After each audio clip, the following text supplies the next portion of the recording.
Obrigado a você que está na sintonia da TV Bandeirantes, acompanhando o Donos da Bola, e a partir de agora o RS Acontece. Não esqueça que o programa está disponível também no Facebook, facebook.com/BandRS. Hoje no programa nós vamos falar sobre o atendimento à população de Porto Alegre na área da saúde, que foi praticamente normalizado nesta terça-feira. Hoje a Prefeitura Municipal foi oficialmente notificada da decisão do Supremo Tribunal Federal sobre a extinção do IMESF. Em algumas unidades o atendimento foi restrito. Em ao menos duas não houve equipes em algum momento ao longo da manhã. Nessa segunda-feira, sindicatos executivos se movimentaram. As entidades pedindo aos trabalhadores que serão demitidos retornarem ao trabalho para iniciar, quem sabe, uma mesa de negociação. A Prefeitura ameaçando antecipar as demissões, agora por justa causa, se as ausências ao trabalho prosseguissem. Esse impasse na saúde de Porto Alegre e como se regula essa questão do SUS é um dos destaques de hoje, aqui no RS Acontece, que vai mostrar também. Até a última gota, um dos maiores hospitais da capital gaúcha precisa suspender cirurgia por falta de sangue. A entidade apela pela mobilização dos doadores. Uma tragédia na estrada. Mãe e filho morrem em acidente na BR-290 em Eldorado do Sul. Acabou o teste. Regulamentação proíbe o uso de patinetes em avenidas da capital gaúcha e determina que empresas atendam populações de baixa renda. Sem bênção. Prefeitura de Caxias do Sul proíbe o uso da principal praça da cidade para evento de padres capuchinhos. A bênção é tradição no município. Sepultura violada vira CPI em Ijuí. Mulher enterrada no início de setembro foi retirada do túmulo e transferida para outro local. A família não autorizou a troca.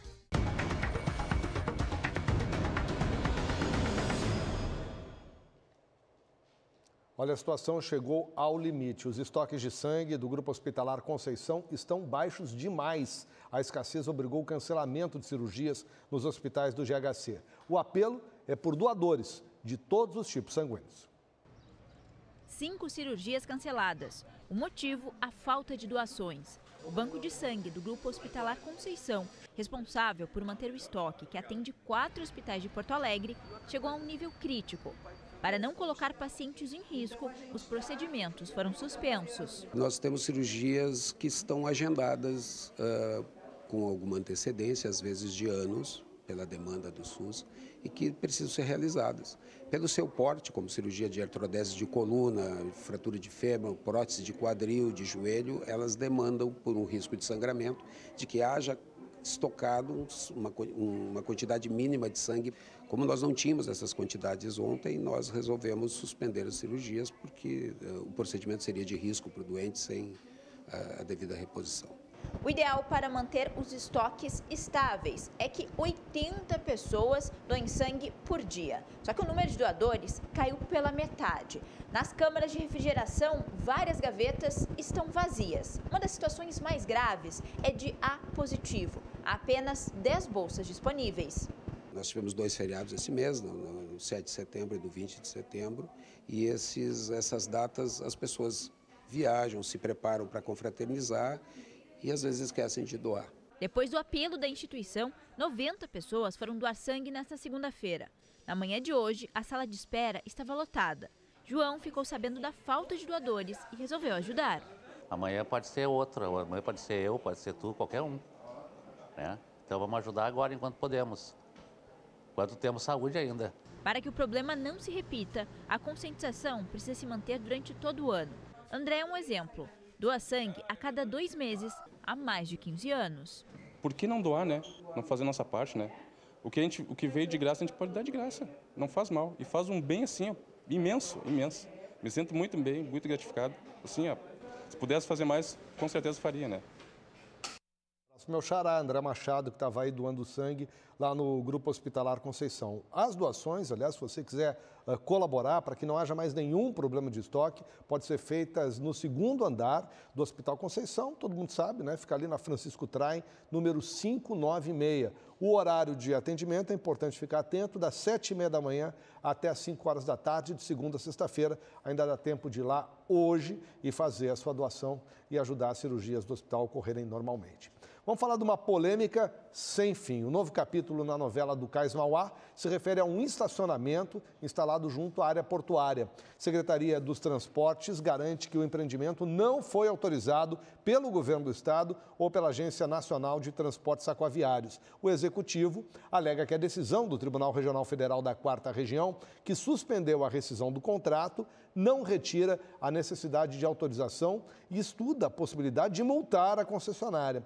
Já a Cais Mauá do Brasil alega que o estacionamento é parte da instalação Marco Zero e que está de acordo com o contrato. Bom, daqui a pouco nós vamos falar sobre Carris, daqui a pouco nós vamos falar sobre o Auditório Araújo Viana, mas já vou antecipar para você uma informação da Carris. A Prefeitura anunciou hoje o primeiro mês de lucro da empresa desde o ano de 2012. O prefeito Nelson Marquesan Júnior anunciou um resultado positivo de R$ 124 mil em agosto, mesmo com a queda de 23% no número de usuários. A gente vai falar disso quando falar sobre a contratação da empresa que vai remodelar a questão do futuro da empresa de transporte público aqui de Porto Alegre. O RS Acontece faz um rápido intervalo. Na volta nós vamos até Ijuí. Uma comissão parlamentar de inquérito foi instalada para investigar uma sepultura violada no cemitério da cidade. Nós já voltamos.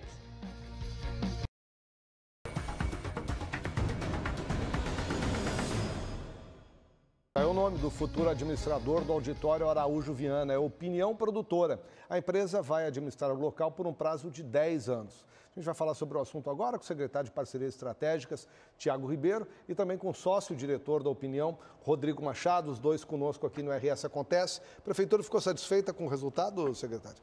Boa tarde, André. Boa tarde. Ficamos sim, foi um processo bem sucedido, né? A modelagem, ela foi... Acho que o maior selo de qualidade para uma modelagem é justamente a gente receber uma proposta que vai além do mínimo que a gente tinha estabelecido. Foi por valor de outorga, né? Foi por valor de outorga, a gente tinha estabelecido um mínimo de 4.170.000 pelos 10 anos e a proposta da Opinião foi de 6.188.000. E a empresa que perdeu também tinha dado um valor acima dessa outorga. A empresa que perdeu tinha dado 5.120.000, que também representava mais de 25% acima do mínimo, né? Uhum. E aí, enfim, é importante frisar que além do Araújo Viana, neste contrato a gente prevê também a reforma e a entrega do Teatro de Câmara Túlio Piva. Que é onde a maior parte dos recursos, que são outros recursos, não tem a ver com os 6 milhões, serão investidos, né? Para além desse valor de 6.188.000, há uma previsão de investimentos de 6.800.000, dos quais 4.400.000 só no Teatro de Câmara Túlio Piva. Que está fechado há muito tempo, estava meio que afundando. Exatamente. Né? Aí a ideia é recuperar o espaço e devolvê-lo à população. Desde 2014 ele está fechado. Rodrigo Opinião está realizando um sonho. Há muito tempo sonhava com esse espaço, né? Há muito tempo, desde a primeira licitação, né, André? Há 12 anos atrás, nós não entramos no processo porque não poderia trocar o naming, né, do Araújo Viana, que achamos justíssimo. A ideia original de vocês era colocar o Pepsi on Stage. Inclusive, uma das casas que hoje nós administramos, que é o Pepsi on Stage, era para ser no Araújo Viana. E por esse motivo... Estou falando de 12 anos, não é esse o projeto agora. E aí, como esse processo startou ali no meio do primeiro semestre, né, da abertura do edital, nós lemos o edital e disse, não, agora nos interessa, porque tem uma série de coisas que o edital passado também não permitia, que, por exemplo, o locar o espaço, né? Não permitia por contrato a locação do espaço, e sim a empresa que é detentora da administração deveria executar todos os eventos lá, né? E essa abertura de possibilidades também nos interessou bastante. E nós vamos fazer do Araújo um espaço mais democrático ainda, né, e devolver para a cidade o tão querido Teatro de Câmara, né, o Túlio Piva. Mas a ideia é seguir com a mesma linha de shows que tem hoje. Tem proibições no edital, inclusive, né, de eventos religiosos, partidários. Exatamente. Essas coisas estão fora. Né? Isso está fora, inclusive nas casas que nós administramos, nós também temos esse cuidado já, para evitar uma série de polêmicas que a gente sabe, ainda mais nesse período que está tudo tão polarizado. Né? Secretário, quando é que se entrega a chave, quando é que o contrato é assinado enfim, se começa esse processo? E aproveito para lhe perguntar sobre a questão do Túlio Piva, né? O que o contrato prevê em relação ao início dessas obras do Túlio Piva e a entrega dele à cidade?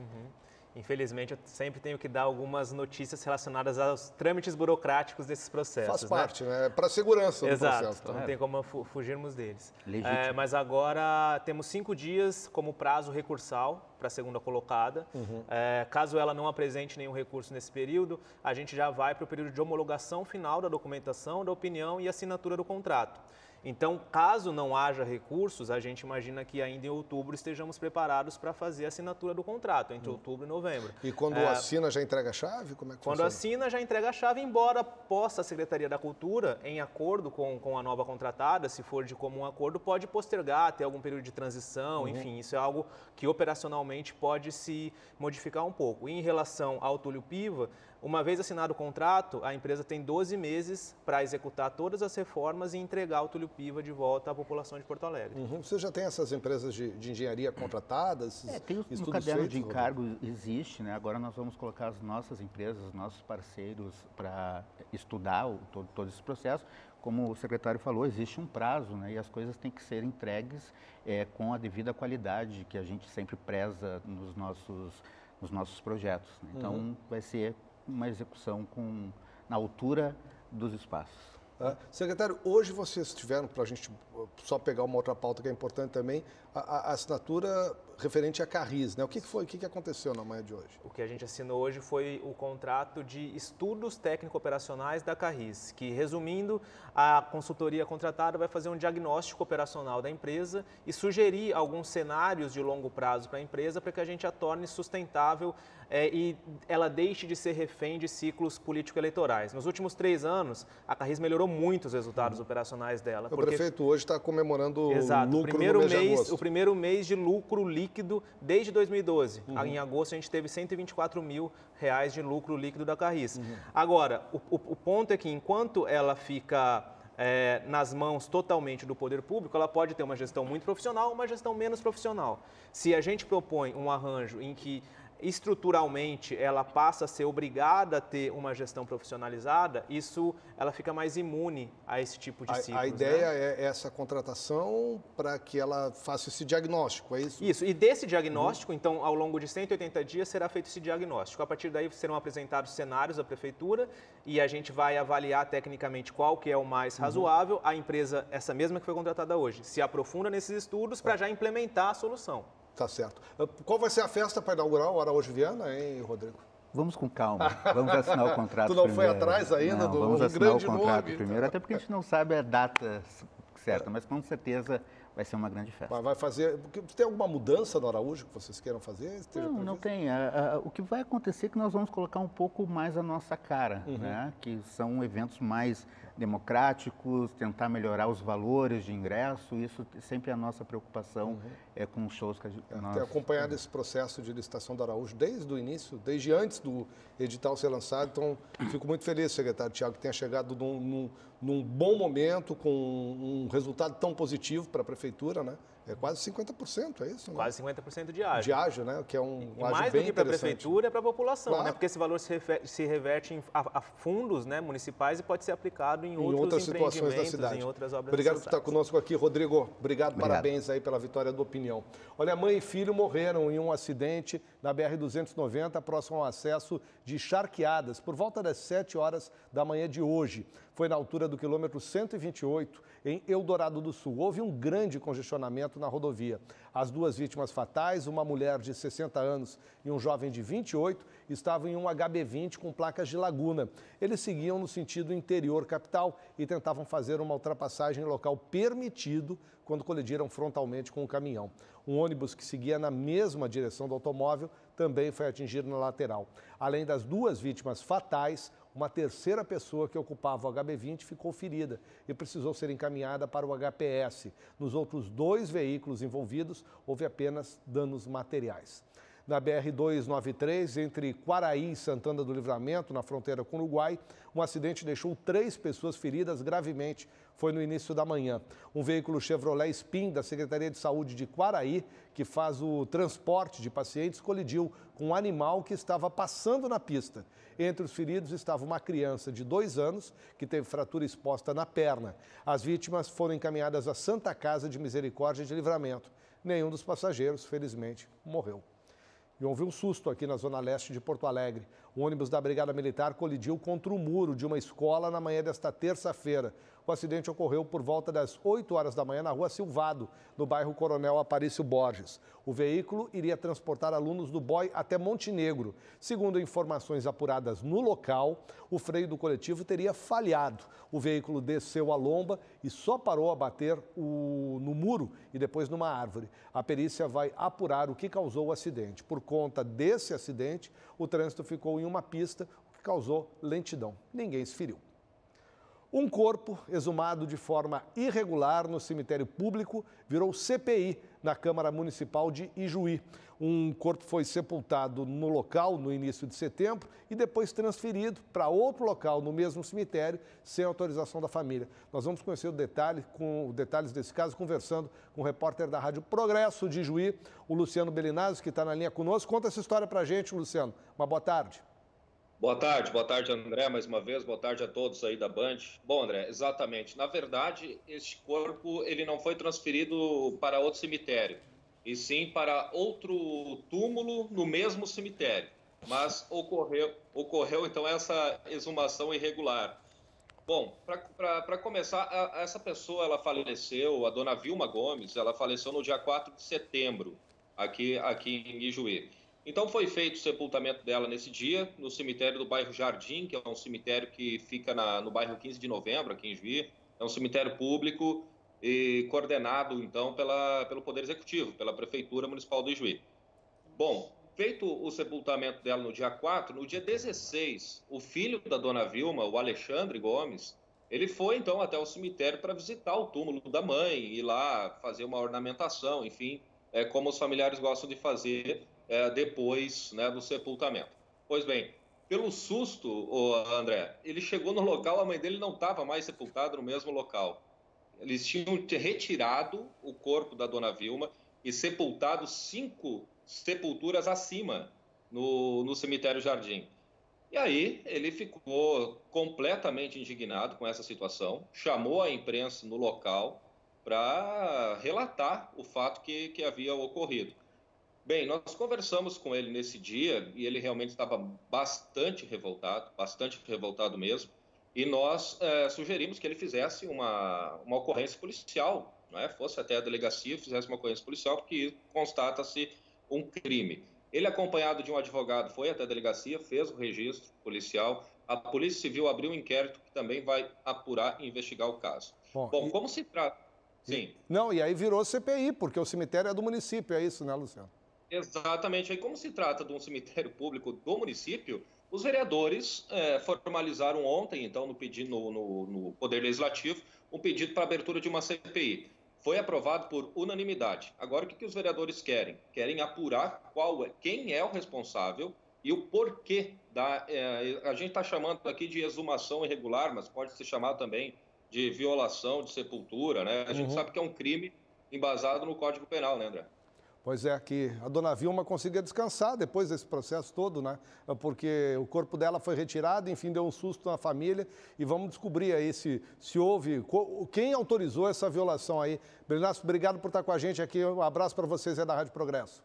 Eu que agradeço, André. Obrigado pela parceria. Precisando, estamos sempre às horas. Obrigado. Estamos falando lá de Ijuí, pertinho ali da região das Missões. Olha, aqui em Porto Alegre, acabou o teste. A Prefeitura Municipal apresentou nessa semana a regulamentação do uso de patinetes na capital gaúcha. Entre as novidades está a restrição do uso em avenidas, né, na pista de trânsito. Conosco aqui no estúdio, o gerente de Desenvolvimento e Inovação da IPTC, o Augusto Langer. Uma boa tarde, Augusto. Oi, boa tarde. Ficou satisfeito com o resultado dessa... Primeiro foi uma grande consulta pública, né, Sim. até chegar nessa regulamentação. Exato. A gente fez a consulta pública durante os testes, né? Foram aí 7 ou 8 meses de teste, bastante Desde tempo. fevereiro, né? Fevereiro, metade de fevereiro. Além da consulta pública, claro, a gente recebeu outras manifestações durante, acompanhamos sempre, né, o andamento e eventuais problemas que aconteceram. E no final é bem satisfatório, sim. A gente chegou a um bom meio termo, né? Bom, como é que a gente pode resumir para as pessoas assim, quais são as principais medidas que são adotadas em relação ao patinete? O uso de capacete é obrigatório? Tá, não, a gente não obrigou, porque a gente seguiu. Sobre essas regras, a gente seguiu a legislação federal, que já existia, que é uma resolução do CONTRAN, Conselho Nacional de Trânsito, já existe há alguns anos. Ou seja, quem tem capacete pode usar. Exato, mas tem sim na regulamentação, no nosso decreto, uma recomendação fortíssima para o usuário e também uma obrigação para as operadoras que elas incentivem sempre, façam campanhas de educação. Isso é proteção da gente mesmo. Exatamente, que tá usando, né? É segurança pessoal. Bom, tem limite de velocidade, né? Isso, nos limites também a gente seguiu a legislação federal, 20 km por hora nas ciclovias, ciclofaixas, isso para o patinete, e 6 km por hora na calçada, né, em áreas de pedestre. Na faixa de trânsito não pode andar de patinete? A gente proibiu, claro que tem uma questão aí que é a questão da fiscalização, né? Assim, na prática, né, a fiscalização ela vai ser muito mais em termos de a gente falar com as pessoas, né, de a gente coibir, mas a gente proibiu porque é um perigo, né? A gente está sempre preocupado com a segurança das pessoas. Sim, você está numa via de grande movimentação, tem lá o ônibus, moto, carro, caminhão. Exatamente. Bicicleta e patinete. Né? E o patinete ele é um pouco mais frágil, ele não tem aquela mesma agilidade da bicicleta para se andar, acelerar e desviar. Hoje pela manhã você esteve no Jornal Gente conversando com o Osíris Marins e com o Sérgio Stock e eu estava vendo as mensagens que haviam chegado de ouvintes, um deles reclamando que foi liberado o uso nas calçadas, que diz que já está difícil de andar nas calçadas e ainda tem mais o patinete. A IPTC está bem segura de que há espaço na calçada para o pedestre e para o patinete? A gente está seguro, sim. Tá? Primeiro vem da legislação federal, né? Uma coisa que o governo, nosso secretário, estabeleceu muito bem clara. Nós não vamos fazer uma paridade de legislações, nós não vamos passar por cima de algo que já existe e que é maior que é o federal. E ela já permite, mas a velocidade reduzida. O que a gente está focando muito nas ações de educação. A gente realmente vai cobrar muito das empresas operadoras que elas eduquem as pessoas. Que elas façam essa parte, não é só largar o patinete na rua. Exatamente. E isso está na regulamentação e a gente vai cobrar. Eu entendo o pessoal que enviou, realmente, quem circula nas calçadas. Agora, assim, a bicicleta, alguns anos atrás, também existiu, né, esse embate forte. Tem algumas calçadas em Porto Alegre que são efetivamente muito apertadas. Claro. Né? Aí precisa bom senso aí também das partes. Tem que ter o bom senso, tem que ter educação. E eu sempre costumo dizer, essa velocidade de 6 km por hora, que é permitida, ela é o mesmo que uma pessoa caminhando rápido. Tá? Então, o usuário do patinete, ele vai poder embalar com o pé. Ele tem que ter o bom senso de quando tem gente, muita gente, ele não vai poder acelerar. Bem devagar, né? Exatamente. Que é 6 km. A localização desses patinetes tem alguma coisa no regulamento? Exatamente. Tem o estacionamento, né, que é quando a pessoa deixa, e a distribuição pelas empresas, pelas operadoras. Está permitido onde? No meio da calçada não pode, evidentemente, né? A área de passeio, que a gente chama, que é mais ou menos 1,20 m, nas a área pontas. central, não pode. Pode na ponta, perto do meio-fio, que é a área de serviço, que nós chamamos, onde fica hidrante, onde fica lixeira, não grudado no hidrante, né, por favor. Nem grudado na lixeira. Né? Longe, entre os dois. E no recuo predial, que é a parte de dentro, né? No caso de calçadas mais largas, a parte que fica perto dos imóveis, das construções. Havia uma expectativa de que se fosse proibir o uso dos patinetes por menores de 18 anos. Por que isso não consta na legislação? Tá, não constou no nosso decreto, porque também não consta na legislação federal. E a gente entende que essa é uma responsabilidade tanto de quem usa, de quem libera no aplicativo, né, quanto da operadora. Exato. Os responsáveis pelas crianças, para uma criança estar usando hoje na rua, é porque o pai ou a mãe ou algum responsável cadastrou no aplicativo, colocou cartão de crédito e liberou aquele patinete para a criança usar. Então, essas pessoas também têm que ter a consciência. Cada um conhece. Tem suas responsabilidades. Você recomenda né? menores usarem patinete? Menor de 18, dependendo do caso, a pessoa tem com 16 anos, às vezes é maior. De 6, 7 anos é muito Não, a gente não recomenda, criança. Porque acelerando até o fim, ele vai ter 20 km por hora. E já é uma velocidade alta e a criança caindo pode aí sem capacete corre um risco de acidente. Corre um risco até alto. Né? Como já ocorreram em outros lugares aqui do país. Né? Você tem ideia de quantas patinetes tem em Porto Alegre hoje? A gente tem o último número recebido, era em cerca de 500 patinetes, tá? Mas como estava em período de testes, através de um outro decreto, a gente estava testando a inovação, a gente não tinha essa possibilidade de controlar, de receber muitos dados. Né? Agora a gente não sabe ainda quantos quilômetros as pessoas andam em média, por exemplo? Não, ainda não temos isso, mas teremos, né, a partir de agora, a gente vai ter todo esse controle. Dentro do, quando se pensa o plano de transportes da cidade, qual é o papel que você acredita tenha esse modal? A gente acredita muito, claro, como já dissemos desde ontem, não vai salvar e organizar todos os problemas da mobilidade. Mas a gente acredita muito, principalmente em dois pontos.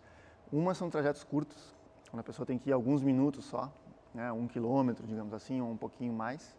Isso funciona muito bem e a gente já vê nas ruas, né, se o pessoal reparar, vai ver gente de camisa, bem vestido, com uma mochila, está indo para o trabalho. Está indo para o trabalho de patinete. Desce no ônibus, anda 2, 3 quadras. Exatamente. A outra questão é essa aí, que é a primeira milha ou última milha. Né? Ele sai de casa até a parada de ônibus, tem mais ou menos 1 quilômetro, um pouco menos, um pouco mais.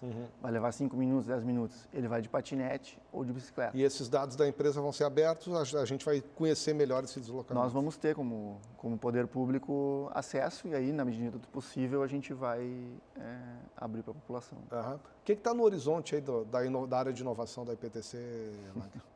Olha, dentro desse mesmo decreto, a gente está focando muito nos patinetes porque é a novidade. Agora também tem as bicicletas compartilhadas sem estação, que estão aí, sem estação física, perdão, que estão aí, são muito úteis, até para o usuário final ela é menos custosa, né? O valor é menor. A bicicleta elétrica também está ali regulamentada a partir de agora. E no horizonte a gente espera que venha alguma operação de bicicleta elétrica. Que nós não temos ainda em Porto Alegre. Existe um projeto piloto ali na área do Iberê Camargo, mas estava ainda iniciante, incipiente. E o que a gente espera, né? Eu costumo dizer, eu espero muita coisa. Eu espero que tenha carro elétrico, ônibus elétrico, tudo. Carro elétrico compartilhado, né? Essas coisas assim agora, que tem cidades do mundo que tem interessados em operar. Que já estão. Sabe que eu vi essa bicicleta, essa verdinha, pela primeira vez em Florianópolis, no início de fevereiro. Demorou umas 3 semanas. Isso, veio para cá logo em seguida.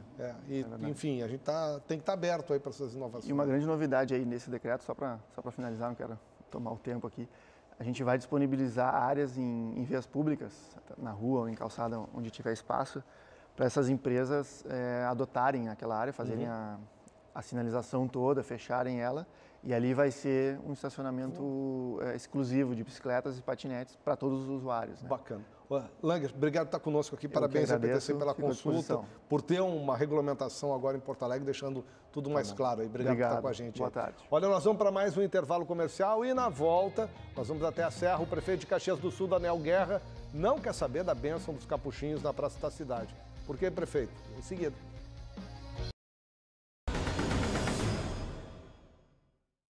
O atendimento nos postos de saúde aqui em Porto Alegre voltou praticamente ao normal nesta terça-feira, depois de dias com problemas de atendimento em razão do anúncio da extinção do IMESF. Servidores voltaram hoje ao trabalho para abrir uma mesa de negociações. Na tarde passada, a Prefeitura convocou os servidores, os funcionários do IMESF, pelo Diário Oficial. Apesar da expectativa para a normalização total dos serviços de saúde aqui de Porto Alegre pela primeira vez desde a quinta-feira, quando começaram os protestos contra a extinção do Instituto Municipal de Estratégia da Saúde e da Família de Porto Alegre, pelo menos uma unidade, localizada no bairro Lomba do Pinheiro, na zona leste da cidade, segue sem atendimentos e completamente fechada nessa terça-feira. De acordo com a Secretaria Municipal da Saúde, que divulgou o balanço no final da manhã de hoje, algumas outras unidades, alguns outros postos em todas as regiões da cidade estão com funcionamento comprometido, ainda por conta da falta de servidores que não voltaram ao trabalho. A prefeitura aqui da cidade divulgou ontem em seu Diário Oficial o nome de 238 servidores que obrigatoriamente deveriam voltar ao trabalho hoje, isso porque estavam faltando desde a quinta-feira. Ainda não há informações se eles voltaram ou não aos seus postos de trabalho. Essa retomada dos atendimentos aqui na capital gaúcha é um desejo também do Sindisaúde do Rio Grande do Sul,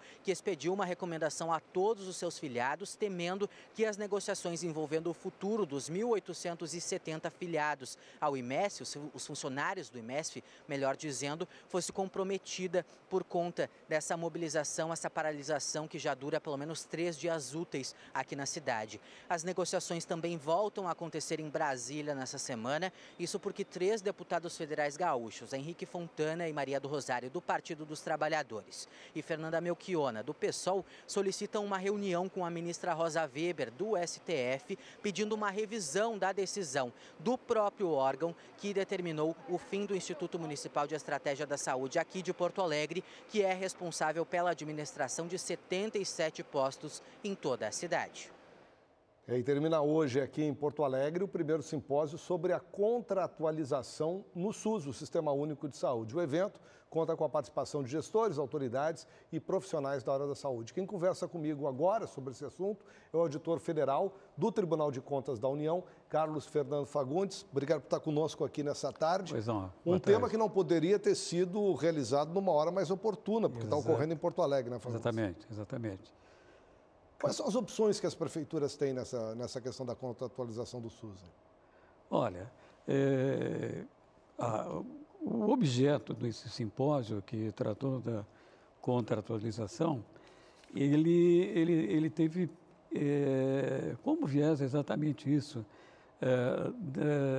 passar para as prefeituras, através das palestras que nós fizemos, hoje estava um colega meu lá do Tribunal do Contas do Estado também, e outras autoridades, passando para eles os critérios necessários para esse tipo de contratação. Porque o que acontece isso foi a partir da Constituição de 88, que depois normatizado lá em 90, que se estabeleceu, se autorizou através de um decreto especial que pudesse contratualizar esse serviço, passar para serviços sociais, essa atividade de assistência médica que faz parte do SUS, né? E o que acontece, na realidade, que nós temos constatado em diversas auditorias que realizamos no Tribunal de Contas da União, nem sempre os contratos são bem feitos. Por quê? Contratos com organizações sociais. Né?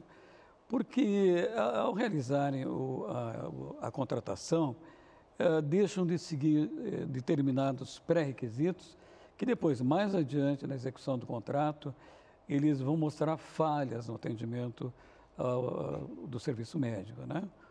Então, o que acontece? Em primeiro lugar, tem que ser feito um chamamento público, que não deixa de ser um processo de licitação, um processo de concorrência, em que sempre é obrigado a ser feito isso aí. Só em um caso muito especial que pode ser dispensado, e onde se estabeleçam critérios para saber exatamente se aquela entidade particular, aquele serviço social que vai prestar esse serviço, se tem condições, se tem um quadro médico, se tem um quadro de funcionários, se tem metas para resolver a situação. Tem tradição nesse processo? Tem tradição, se porventura tem índices de estudo sobre questão de mortalidade pré-natalina ou natalina, índice de doenças de coração na região, enfim, uma série de índices.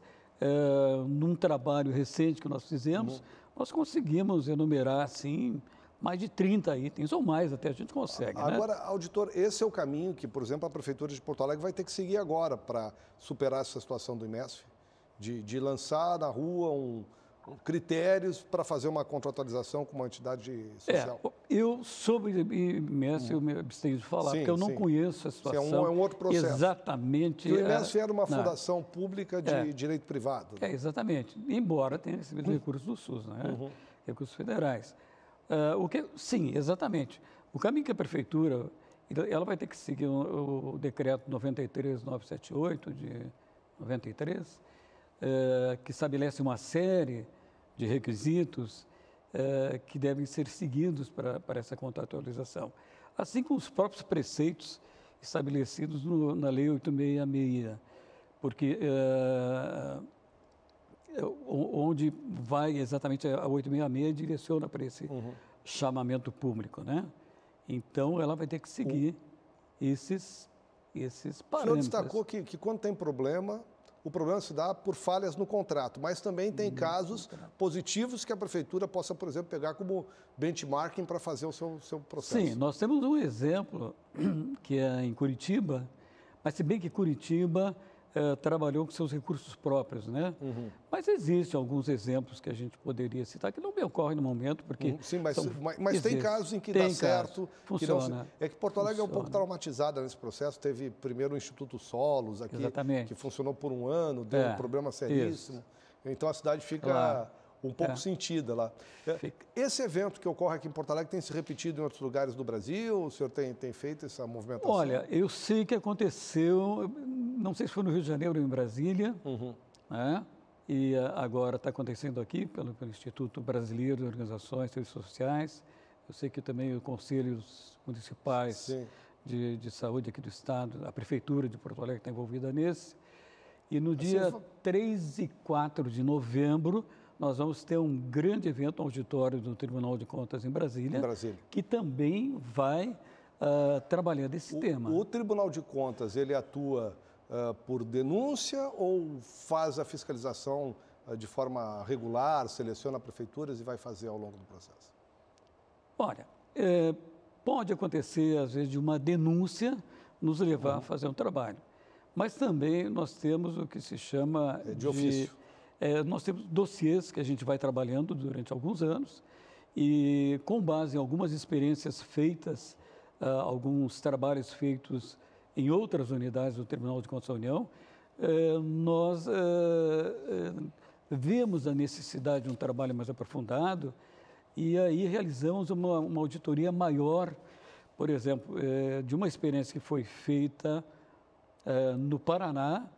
Nós ampliamos depois para vários estados do Brasil, né, que eram aquelas contratações de organizações civis de interesse público, e ampliamos para vários estados do Brasil, com base em algumas situações que nós vimos constatando, não necessariamente por denúncia, mas de uma auditoria operacional que a gente faz, e depois, porque o Tribunal trabalha com auditoria operacional de conformidade. A conformidade é para ver se a legislação está sendo cumprida. Tá certo. Mas o operacional tem mais resultado. Auditor do TCU, Carlos Fernando Fagundes, obrigado por estar conosco aqui nessa tarde. Sucesso lá no seminário, que ainda não acabou, né? Termina hoje à tarde. Muito obrigado. Obrigado por estar com a gente aqui. Estão sempre às ordens. Uma polêmica em Caxias do Sul. Uma decisão da Prefeitura Municipal não permite que os freios capuchinhos concedam a tradicional bênção de fim de ano na principal praça da cidade. E essa não é a primeira polêmica da atual gestão envolvendo a Praça Dante Alighieri. Nós vamos até lá com o repórter Pablo Ribeiro, da tua Rádio São Francisco. Ele traz para a gente a informação. Olá, André, boa tarde. Mais uma polêmica envolve a Prefeitura de Caxias do Sul. Dessa vez, a Prefeitura negou o uso da Praça Dante Alighieri, no centro da cidade, para a realização da tradicional bênção dos Freis Capuchinhos, que desde 2003 é realizada neste local. A ação dos Freis Capuchinhos vinha ocorrendo sempre no mês de dezembro e era conhecida também como Natal na Praça. Todos os anos costuma atrair mais de 15 mil fiéis que passam pela praça para receber a bênção. Em documento emitido na semana passada, a Prefeitura justifica que, devido à iminente realização de atividades, como a Feira do Livro e o Natal, que vão exigir períodos prévios de montagem e adequações, não foi possível ceder o espaço. Lembrando que não é a primeira vez que a Prefeitura nega o uso da Praça Dante Alighieri. No início de setembro, uma ação do Centro de Valorização da Vida foi cancelada porque a Prefeitura vetou o uso do espaço. Os Freis Capuchinhos solicitaram o espaço no dia 16 de setembro, quase 3 meses antes do evento, e o pedido foi negado no mesmo dia. Com isso, a realização da bênção será realizada na área externa da Paróquia Imaculada Conceição, no bairro Rio Branco, no dia 11 de dezembro. Na Câmara de Vereadores, nesta terça-feira, foi protocolado um decreto legislativo para inibir o decreto da Prefeitura. Também será votado nesta semana um projeto de lei que institui a bênção dos capuchinhos no calendário de eventos oficiais do município. Não tem medo de polêmica o prefeito Daniel Guerra. Aqui em Porto Alegre, o DEMAI espera que até a noite de hoje a água retorne em partes de bairros da Zona Leste e Sul da capital. As regiões estão sem água desde o início da manhã. O desabastecimento acontece por conta de obras numa adutora na estação Cristiano Fischer. São afetados os bairros Partenon, Lomba do Pinheiro, Jardim Sabará, Jardim Carvalho, Vila João Pessoa, Bom Jesus, Aparício Borges, Vila São José, Cascata, Agronomia e também a região próxima ao Ceitec. Na quinta-feira, outro serviço do DEMAI está programado para ocorrer no bairro Teresópolis. A região vai ficar sem água das 8 da manhã até o longo do dia. Vamos para o intervalo comercial, em seguida nós voltamos com o RS Acontece. A gente está disponível também no Facebook. Já voltamos.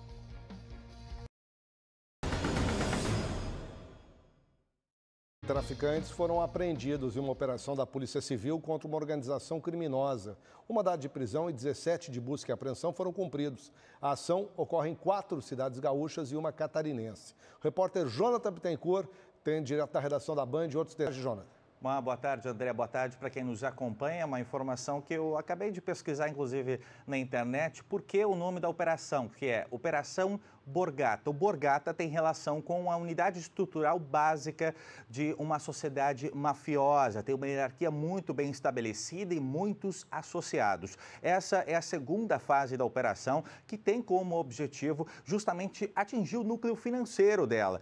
E esta organização criminosa está alicerçada no Vale dos Sinos, na região metropolitana de Porto Alegre. As ações acontecem em Porto Alegre, Novo Hamburgo, Campo Bom, Estância Velha, já em Santa Catarina, no município de Garopaba. Além dos 17 mandados de busca e apreensão, também a prisão temporária que acabou sendo cumprida, houve o sequestro judicial de 2 imóveis de luxo, um que ficava em Campo Bom, outro em Garopaba. Além disso, 7 veículos também foram recolhidos. Esses bens estão avaliados em aproximadamente 2 milhões de reais. Também, durante a ação da polícia, foram recolhidos documentos, celulares, porções de maconha, anabolizantes, carimbos médicos falsos. Essa operação de combate à lavagem de dinheiro, atacando justamente as atividades financeiras para evitar compra e a distribuição de drogas e também o lucro dessa organização criminosa que tem relação também com outra facção de poderio nacional, segundo a Polícia Civil. André.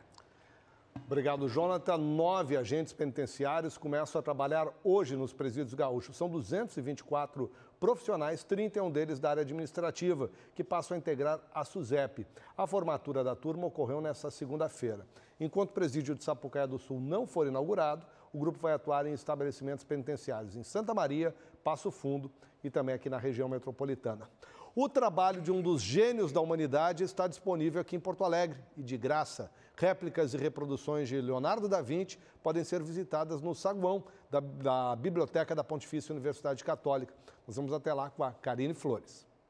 Boa tarde, André. Boa tarde a todos. Eu estou ao lado da réplica de uma das pinturas mais famosas do mundo. Acho que não precisa nem apresentar, né? Basta a gente olhar e todo mundo reconhece Mona Lisa, uma das obras mais famosas de Leonardo da Vinci, que nesse ano completa 500 anos de falecimento. Por isso, aqui na Biblioteca da PUC, em Porto Alegre, está acontecendo uma exposição com réplicas das principais obras desse artista. Aqui ao meu lado está a professora Cláudia Fay, que vai nos contar um pouquinho sobre as pesquisas, os trabalhos que eram realizados por ele. E a gente começa falando dessa réplica, dessa bicicleta que realmente espanta pela idade em que ele pensou nisso, né? Boa tarde. Boa tarde, tudo bem? Olha só, é interessante ver, né, que a bicicleta como a gente conhece, ela é de 1800 e o Leonardo da Vinci estava antes de 1500 pensando já a bicicleta, então isso é muito interessante, né? E tem também vários desenhos aqui, né, que a gente consegue ver as anotações, que ele fazia muitas anotações. Isso, ele tinha uns cadernos, né, onde ele compilava e fazia os seus estudos. Ele geralmente fazia o desenho e escrevia ao lado o que ele estava imaginando e como é que aquela máquina ia funcionar. A gente tem uma outra réplica que é bem impressionante, a gente vai se aproximar aqui um pouquinho para mostrar para vocês, que é essa outra aqui que também demonstra as ideias visionárias que ele tinha. Exatamente, um barco, né, como é que o barco funcionaria na realidade, ele estudou muitos rios, como é que essa parte de hidráulica também, de funcionamento das máquinas com água e inventou, né, precursor desse tipo de barco. Mesma coisa com as ideias da aviação, observando os pássaros. Exatamente, observando os animais, né, o voo dos pássaros. Ele pensou num planador, ele foi visionário nisso, né? A asa do planador é muito parecida com o que depois, em 1900, a gente tem. E outra coisa interessante é a parte da anatomia, né? A parte que ele fez estudos do corpo humano, estudos para ver como é que era dentro, o corpo humano por dentro, né? Para isso ele dissecava cadáveres e são muito perfeitos esses desenhos dele. E realmente tem muitas obras, muitas pinturas, a gente citou ali no início Mona Lisa, mas tem diversas outras, né, espalhadas pelo mundo que até hoje impressionam. Exatamente, as obras são bem famosas, né? Ele morou em vários lugares, né? Como na Itália, em Milão, ele fez lá a Santa Ceia, né? Que é uma obra emblemática dele também, e depois foi para a França e deixou também obras muito famosas, né? A Virgem Rochedo e outras que ele deixou no território francês. A senhora falou da Santa Ceia, vamos até o ladinho que ela está sendo exposta ali, uma réplica. Lembrando que aqui essa exposição é uma parceria com o Consulado Geral da Itália em Porto Alegre, que traz essa mostra Leonardo da Vinci, Gênio Universal. Essa exposição fica aqui na PUC até o dia 30 de outubro, no saguão da Biblioteca Central. A visitação é de segunda a sexta-feira, das 7h35 da manhã às 10h30 da noite. No sábado também é possível visitar, das 7h35 às 5h30 da tarde. É bacana que todos venham, porque também é um momento de aprendizado, né? Exatamente, é uma oportunidade, né, de ver reunidos todas essas obras, tanto de pintura como os desenhos e também algumas réplicas. Aqui a gente consegue ver também um dos mais famosos, né, que também demonstra assim, todos os detalhes do conhecimento que ele tinha do corpo humano. Exatamente, a ideia da proporção, né, ele é muito preocupado com isso, ele era escultor também, então ele trabalha as proporções, né, do corpo humano. Perfeito, bom, então fica aí o convite para que todo mundo que possa venha aqui conhecer essas réplicas, esses desenhos, essas pinturas que estão sendo expostas aqui na PUC. Karine, olha, tudo de graça lá na Pontifícia Universidade Católica, não dá para perder até o final do mês de outubro. Em meio a discussões globais sobre o clima, um evento aqui em Porto Alegre debate o uso do plástico e a presença do produto na nossa vida, no nosso cotidiano. Entre as discussões está a geração de energia pela reciclagem de resíduos sólidos. O Luiz Henrique Hartmann, que coordena o Comitê de Reciclagem do Simplast, é o nosso convidado aqui no RS Acontece. Seja muito bem-vindo, Hartmann. Boa tarde, é um prazer estar aqui com você e falando para vocês e seus ouvintes. Para divulgar esse evento que está na sua 10ª edição. Tá? De uma indústria que é muito importante aqui para o Rio Grande do Sul. Né? Exatamente. O setor plástico como um todo, a indústria petroquímica como um todo, que traz consigo desde a matéria-prima básica até a produção dos produtos que estão na nossa vida, é responsável por uma parte muito importante do PIB, movimenta bastante a economia, e o setor de reciclagem é um setor muito importante porque é aquele que retorna novamente o produto que foi utilizado para a economia, fazendo com que retorne novamente para novos produtos. Se falando principalmente em embalagens, nesse caso? Embalagens em geral, peças rígidas, e a embalagem é o maior percentual, digamos assim, né? Nós temos hoje, no lixo doméstico, nós temos em torno de 25%, mais ou menos 26% de plástico, sendo que metade é orgânico, e desses 25%, digamos assim, do total, em torno de 8% só é filme, embalagem flexível, né? O plástico está arraigado na nossa vida hoje? Dá para pensar uma vida sem plástico? Não, na realidade, o plástico hoje faz parte da nossa vida desde a hora que nós nascemos até a hora que nós morremos. Né? Quando acordamos ao dormir. Se você pegar uma sala de cirurgia durante um parto, toda a vestimenta hoje é descartável, um polipropileno, não tecido, né? Toda a parte fio de suturas é toda plástica. E na medicina o avanço é uma coisa estupenda. A gente vê normalmente no carro, vê na embalagem, vê a sacolinha que está na rua, vê o plástico que boia. O canudinho no oceano e tal. Mas não vê que se hoje nós tirarmos o plástico da nossa vida, desde o vestuário, né? Hoje nós não temos mais algodão. Praticamente as tecnologias hoje desenvolveram produtos que são a base, digamos assim, do plástico, né? É que não é o plástico que as pessoas podem estar imaginando, esse convencional, são sintéticos. Né? Mas você vê, por exemplo, a garrafa PET que é reciclada, 85% da reciclagem de garrafa PET vira fio para tecidos, que está na nossa vida.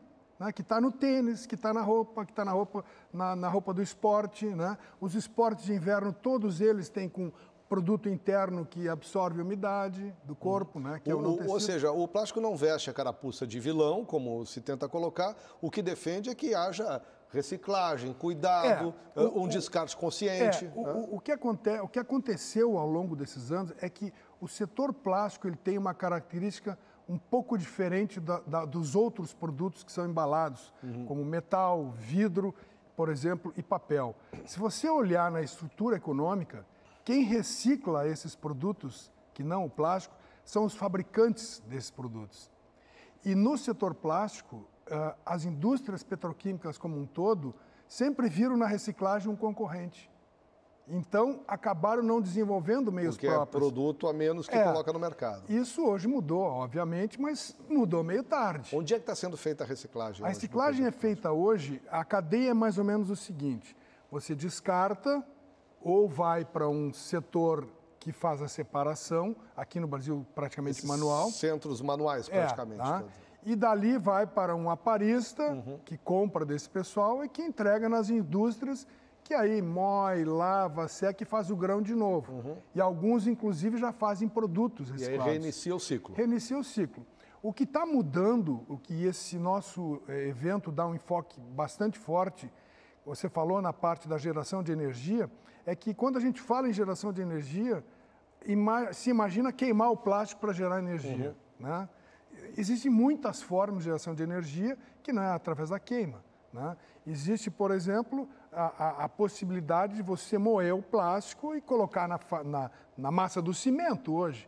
No mundo, 60% hoje das indústrias de cimento, a 65%, já utilizam no lugar do petcock, inclusive para queima. Porque imagina deixa o cimento mais leve ainda. Exatamente. Entra na composição ou entra na queima. Sim. Né? Tem muito calçamento que está sendo feito também nessa. O que acontece é o seguinte, hoje está havendo uma mudança muito forte com relação ao sistema, a maneira como o sistema vinha agindo.